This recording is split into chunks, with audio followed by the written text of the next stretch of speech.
Era la noche del 29 de diciembre de 1972.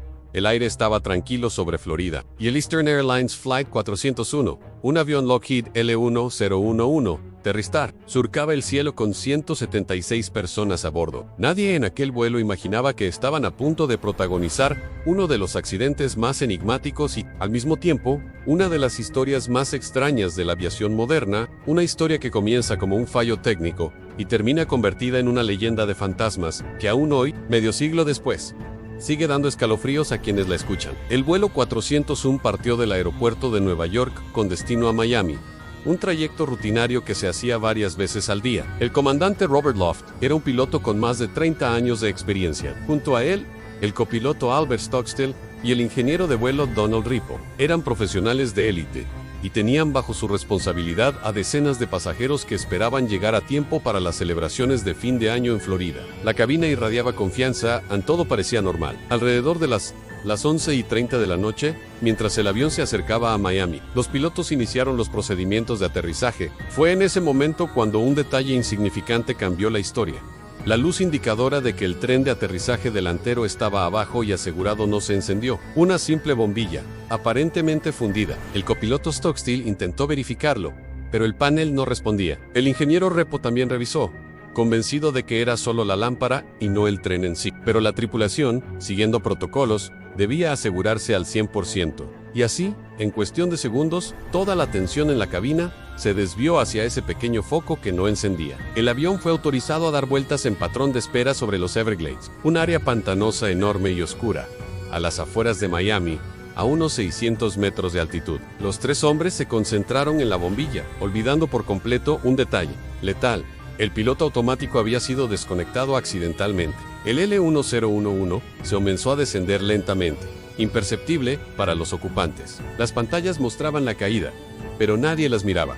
Todos estaban ocupados intentando arreglar un foco. Los últimos minutos quedaron registrados en la grabadora de voz de la cabina. Entre discusiones sobre la bombilla, se escuchan advertencias vagas de altitud, seguidas de silencio. De repente, en plena noche, el avión impactó contra el pantano a más de 350 kilómetros por hora.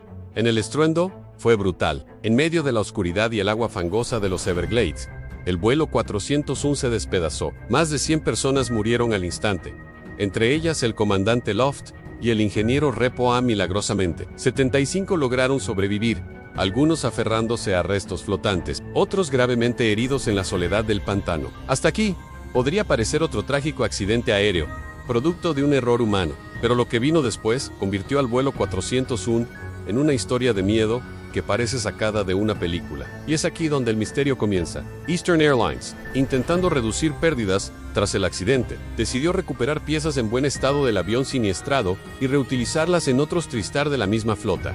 Asientos, hornos, puertas, repuestos eléctricos. Partes del vuelo 401 fueron distribuidas entre varios aviones. Al poco tiempo, comenzaron los reportes. Sobrecargos, pilotos y pasajeros empezaron a contar sucesos extraños en vuelos que usaban piezas recuperadas del 401. Lo más escalofriante, las apariciones de dos figuras. Dos hombres que parecían tripulantes, con uniforme impecable. Algunos los reconocieron inmediatamente: el capitán Robert Loft y el ingeniero Donald Ripo, los mismos que habían muerto en el pantano. Los testimonios se repitieron en diferentes vuelos y por distintas personas, muchas de ellas profesionales, que no tenían ninguna razón para inventar historias. Azafatas aseguraron ver al ingeniero Ripo revisando sistemas de la cabina, como si aún estuviera trabajando. Pasajeros dijeron haber conversado con un piloto que después no estaba en la lista de tripulación. En un caso, una sobrecargo relató que vio al mismísimo comandante Loft sentado tranquilamente en primera clase, silencioso, y que desapareció frente a sus ojos. En otro, un piloto que iba a despegar escuchó una voz advirtiendo sobre un fallo técnico. Minutos después, encontraron un problema real en el motor. Esa voz, según él, era la de Repo. Eastern trató de silenciar estas historias, temiendo por su reputación. Incluso amenazaron a empleados con despidos si hablaban del tema. Pero los rumores eran imposibles de contener. Revistas de la época como Flight Safety y periódicos de Miami empezaron a recoger testimonios. El caso se hizo tan famoso que inspiró libros y hasta películas, como The Ghost of Flight 401, emitida en televisión en 1978. El propio director de seguridad, de Eastern, tras recopilar decenas de testimonios internos, confesó en privado que no podía explicar lo que estaba ocurriendo. Con el paso de los años, la compañía fue retirando gradualmente todas las piezas recicladas del vuelo 401.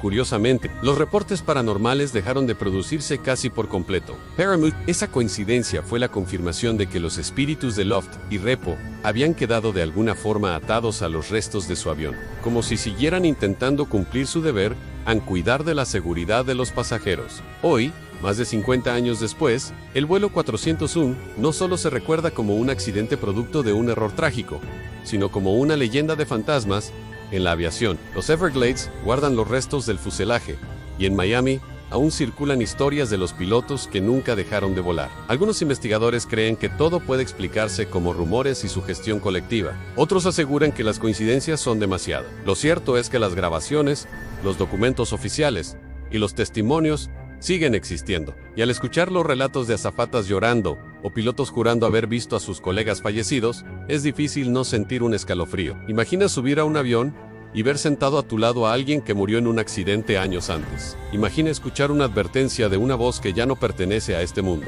¿Casualidad? ¿Imaginación? ¿O evidencia de que algunos espíritus no encuentran descanso? El vuelo 401 sigue siendo, hasta el día de hoy, uno de los misterios más perturbadores de la historia de la aviación. Un caso real, documentado, que mezcla tragedia, negligencia y lo inexplicable. Algunos sobrevivientes del accidente aún viven, y cuando recuerdan esa noche hablan de confusión, gritos y agua helada en la oscuridad. Pero lo que más sorprende es que varios de ellos, años después, también afirmaron haber visto a Loft o a Repo, como si siguieran allí, acompañándolos en el aire. Cuando el próximo avión en el que viajes encienda sus luces, observa bien, mira a tu alrededor. Quizá entre los pasajeros haya alguien que no figura en la lista, alguien con uniforme antiguo y mirada serena, cuidando que todo salga bien. Porque según cuentan, los hombres del vuelo 401 nunca dejaron de volar.